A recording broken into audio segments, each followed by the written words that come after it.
Let us move to another incident that occurred at the time of Rasulullah sallallahu alayhi wasallam. There was a woman known as Khawala Binte radiyallahu tabaraka wa ta'ala anha. She was married to a man known as Aus ibn al-Samit radiyallahu anhu, the brother of Ubadah ibn al-Samit radiyallahu anhu. What had happened to this woman?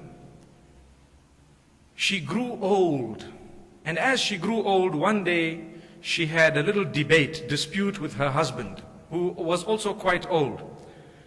And then he looked at her and he said, "You are like my mother. You are like my mother," which means I have no interest in you anymore. After that, he went out. He spent some time with his friends and so on. He came back. Now he wanted to strike a relation with her. He wanted to sleep with her once again. So she refused. She said, "No, you said I am like your mother. What do you mean by this? I am going to go to Rasulullah sallallahu alayhi wasallam. Every day you are making statements that are hurting me. Now that I am old, I can't bear children anymore. I was young and I spent my youth with you. I grew up with you until I got to this age. All the children I had for you, your children. Now that I'm old, you are passing these comments. You are disinterested. I'm going to Rasulullah sallallahu alayhi wasallam on this occasion, and I am not going to allow you to touch me until Allah subhanahu wa ta'ala decides what should happen here. These statements are too heavy." And this used to happen quite often at the time, where some people used to tell their wives that you are just like my mother. What that means is, I have no interest in you anymore. That is the meaning of the statement. It is known as dhihar in the Arabic language. So she went to Rasulullah sallallahu alaihi wasallam and said, "Ya Rasulullah sallallahu alaihi wasallam, I am complaining to Allah subhanahu wa ta'ala. And I want to inform you of my situation. I was young, I was beautiful, I got married to Aus ibn al-Samit.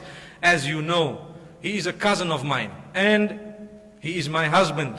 Now, after many years, I have had children. Now I can't bear children, and now you see how I look. I'm an old lady." He is disinterested and he passes comments that hurt me on a daily basis. Today he told me, "You are like my mother." Then he wanted to come back to touch me. I told him, "No, I am going to Muhammad sallallahu alayhi wasallam, and I want to complain to Allah on this occasion." So Rasulullah sallallahu alayhi wasallam looked at her and said, "Ya Khawla, that is your husband. That is your cousin. Go and make amends with him. He made a statement. It's okay. You don't have to stay away from him for this reason. Never mind, forgive him." And as she got up, she was satisfied because it was Muhammad sallallahu alayhi wasallam, but she was waiting because she said, "Ilallahi al-mushtaka." I am now complaining to Allah, and I am waiting for revelation. Immediately as she got up, Aisha radiallahu anha says, "I was in another room, but I heard the Prophet recite verses aloud, and I knew revelation came at that moment. قَدْ سَمِعَ اللَّهُ قَوْلَ الَّتِي تُجَادِلُكَ فِي زَوْجِهَا وَتَشْتَكِي إِلَى اللَّهِ وَاللَّهُ يَسْمَعُ تَحَاوُرَكُمَا إِنَّ اللَّهَ سَمِيعٌ بَصِيرٌ." Indeed, Allah has heard the lady who has come to you complaining about her husband, and Allah has heard what she is complaining about, and Allah has heard the discussion that the two of you have had. And Allah subhanahu wa ta'ala is all hearing, all knowing. He is all seeing. May Allah subhanahu wa ta'ala grant us elevation. Immediately Rasulullah sallallahu alayhi wa sallam read these verses. The woman was called back. Moments later, she was told, subhanallah, in tears she was, that I complained to Allah, and verses came down. Allah says, "I heard the complaint of this woman." And then Allah subhanahu wa ta'ala continued to say, الذين يظاهرون منكم من نسائهم ما هن أمهاتهم إن أمهاتهم إلا اللائي ولدنهم وإنهم ليقولون منكرا من القول وزورا. Those who make these statements to their wives, they should know that these statements are the most dangerous, detrimental statements, totally rejected and unacceptable by Allah subhanahu wa ta'ala. The husbands should be careful of the type of statements they make to their wives, especially at that age after they've lived with you for so many years. Now you are showing disinterest. Allah subhanahu wa ta'ala expressed very clearly in these verses that He rejects this type of statement from anyone. May Allah subhanahu wa ta'ala protect us all.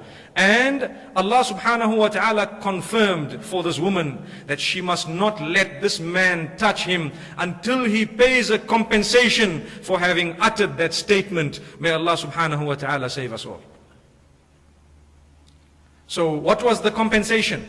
The compensation was either to free a slave. It is mentioned in the opening verses of that surah. In fact, it is known as SURAH AL-MUJADILAH, the surah of the woman who came to complain. That is the meaning of Mujadilah, the one who came to complain to Rasulullah sallallahu alayhi wasallam. So he was to free a slave. So Rasulullah sallallahu alayhi wasallam told her, "O Khawla, your husband must free a slave before he touches you." She said, "Ya Rasulullah, Aus ibn Samit, don't you know him? He owns nothing. He doesn't have a slave." Allah subhanahu wa ta'ala revealed another part of the verse. If you cannot free a slave, then you must fast for 60 continuous days without missing one day. Then you can go back to her.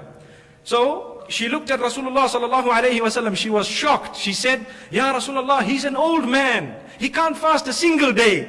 He is paying the fidyas. May Allah subhanahu wa ta'ala grant us acceptance. He can't fast one day. How is he going to fast 60 days? Another part of the verse came down, "Whosoever cannot even fast 60 continuous days must feed 60 poor people." She said, "Ya Rasulullah sallallahu alayhi wasallam, he has nothing. He can't even feed anyone." So Rasulullah sallallahu alayhi wasallam looked at her and said, "O Khawla, I have this amount here. Take it.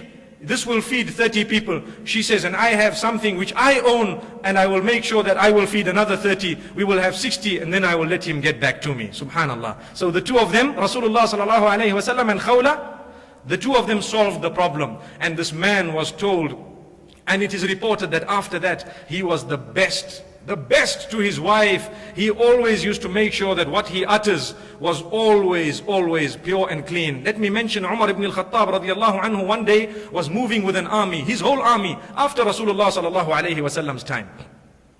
He stopped the whole army one day because there was an old lady, very old lady, who just made a hand sign to Umar ibn al-Khattab. And he stopped the entire army for a moment. Everyone stopped. He got down from the horse or from the camel he was riding, and he went to speak to this old lady. He smiled at her, he nodded his head, he solved her problem, and he let her carry on. She was satisfied, and he got back onto his camel or horse. And some of the companions said, "Ya Amir al-Mu'mineen, today you stopped the entire army for one lady, and you want to listen to what she's got to say." Amir al-Mu'mineen Umar ibn al-Khattab radiallahu anhu turned around and he stopped everyone again. And he said, "Should I inform you who is this lady? She is the lady whom Allah listened to. You are telling me I must not listen to her." She put her hand up like this. I had to stop and listen to what she had to say. Rabbul Izzati wal Jalal, when she came to complain, her name is Khawla Binte radiallahu anha. She came to Muhammad sallallahu alayhi wasallam on one occasion. She didn't even get up and walk a few steps. Jibreel came saying, "Allah listened to the entire complaint, and here is the answer. I swear she can stop me as many times as she wants. I will stop her. She has a virtue over the others." Allahu Akbar. May Allah subhanahu wa ta'ala grant us the understanding. These are the verses of the Quran, the power of the Quran. May Allah subhanahu wa ta'ala really and truly grant us change in our lives for the sake of Allah subhanahu wa ta'ala. Wa sallallahu wa sallam wa baraka ala nabina Muhammad. Subhanallah وبحمده سبحانك اللهم وبحمدك نشهد أن لا إله إلا أنت نستغفرك ونتوب إليك.